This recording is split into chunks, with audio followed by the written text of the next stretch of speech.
From the iPod you have in your backpack to the weather report you heard on the news this morning is all due to one invention in particular, the phonograph. The Industrial Revolution gave way to a torrent of inventions, but perhaps none of these inventions were more important from a media standpoint than the ability to record sounds and play them back at will. Think of how the world would be if music was not at your disposal. To bring you up when you're feeling down or keep the good times going with a good jam. All this would not be possible if it wasn't for pre-recorded music. The first thing to capture sound was the phonograph. There were several attempts at this technology in the 1860s, but were all unsuccessful. Until in 1877, Thomas Edison patented the first successful phonograph as a result of two of his other inventions, the telephone and the phonograph. Vinyl soon came after and has been synonymous with phonographs ever since. Records have reigned supreme from 1870 to the 1980s and still going strong today. Vinyl records are maybe old, but they still produce a more tone-enriched sound than even MP3s can today. That's due to they don't create vibrations, they just amplify them, so the music's already there.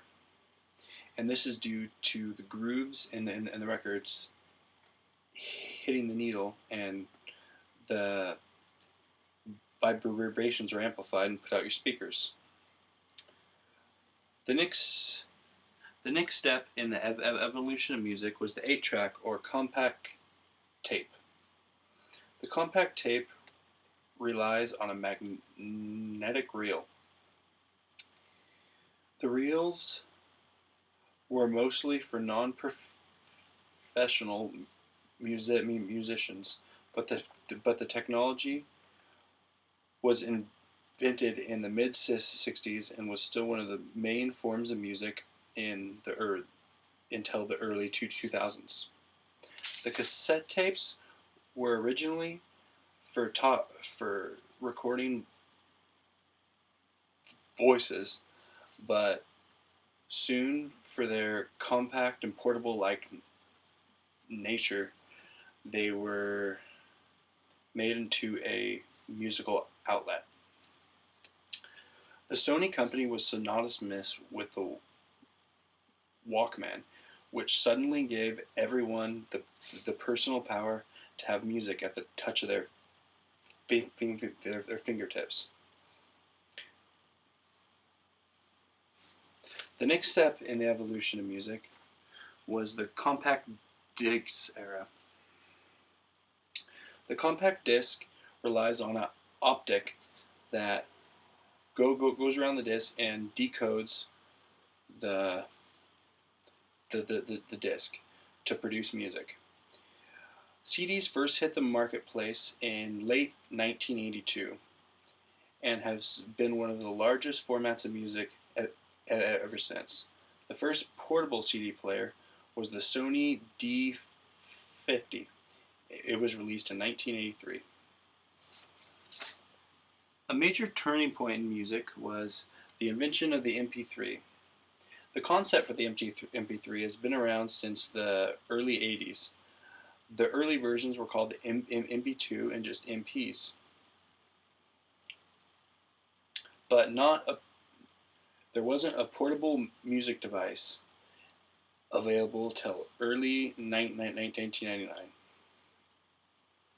All of the first brands of MP3s had a lot of bugs in them, and they weren't quite easy to use.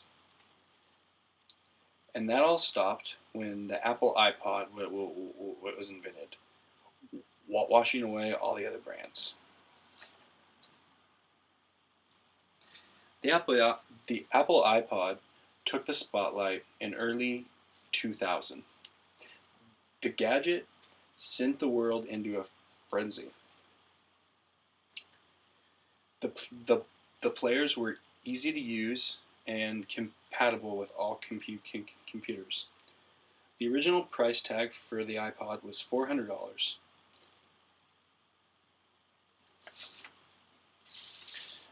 Now, which once took an entire wall for a music library, now could fit in your front pocket. It's profound the impact that music has made on America, from its culture to its style.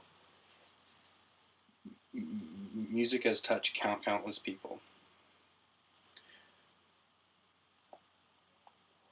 I will be shocked to see what music has become in 40 years, because I know my grandparents look at my iPod today in awe, and I can't wait to see what I'll be looking at what my grandchildren have.